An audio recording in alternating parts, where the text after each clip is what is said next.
গাজা উপত্যকায় অব্যাহত ইসরায়েলি হামলায় প্রাণ হারিয়েছেন আরও অন্তত ৬২ জন ফিলিস্তিনি। নিহতদের অধিকাংশই খাদ্য সহায়তা নিতে গিয়ে হামলার শিকার হয়েছেন বলে জানিয়েছে স্থানীয় হাসপাতাল কর্তৃপক্ষ। রোববার কাতার ভিত্তিক সংবাদ মাধ্যম আল জাজিরার এক প্রতিবেদনে এসব তথ্য উঠে এসেছে। প্রতিবেদনে বলা হয়, শনিবার ভোর থেকে গাজা জুড়ে চালানো হামলায় বহু মানুষ হতাহত হয়েছেন, যাদের মধ্যে অন্তত ৬২ জন নিহতের বিষয়টি নিশ্চিত করেছে হাসপাতাল কর্তৃপক্ষ। নিহতদের মধ্যে ৩৮ জনের মৃত্যু হয়েছে এমন স্থানে যেখানে বিতরণ হচ্ছিল খাদ্য সহায়তা।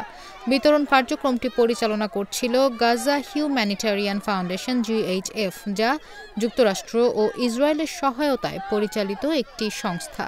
এর আগেও GHF পরিচালিত স্থানে সহায়তা নিতে গিয়ে হামলার শিকার হওয়ার ঘটনা ঘটেছে। অবশ্য ইসরায়েল গত সপ্তাহে ঘোষণা দিয়েছিল মানবিক সহায়তা পৌঁছাতে প্রতিদিন কিছু এলাকায় কৌশলগত হামলা বিরতি দেওয়া হবে। ২৭ জুলাই থেকে কার্যকর হওয়া এই ঘোষণা বাস্তবে কোনো ফল দিচ্ছে না বলেই অভিযোগ উঠেছে।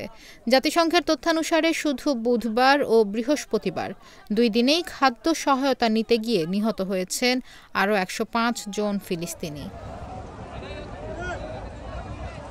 জাতিসংঘ আরও জানায়, ২০২৩ সালের অক্টোবর থেকে চলমান যুদ্ধে এখন পর্যন্ত খাদ্য সহায়তা নিতে গিয়ে প্রাণ হারিয়েছেন ১৩৭৩ জন ফিলিস্তিনি। এছাড়া অপুষ্টি ও অনাহারে মারা গেছেন আরও ১৬৯ জন, যাদের মধ্যে ৯৩ জনই শিশু।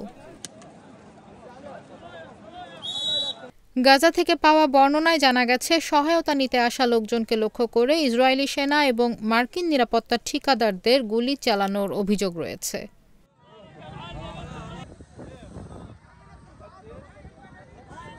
এই মানবিক সংকটে আন্তর্জাতিক সমালোচনার মুখে সাম্প্রতিক সময়ে আকাশপথে ত্রাণ পাঠিয়েছে জর্ডান, সংযুক্ত আরব আমিরাত, মিশর, স্পেন, জার্মানি ও ফ্রান্স।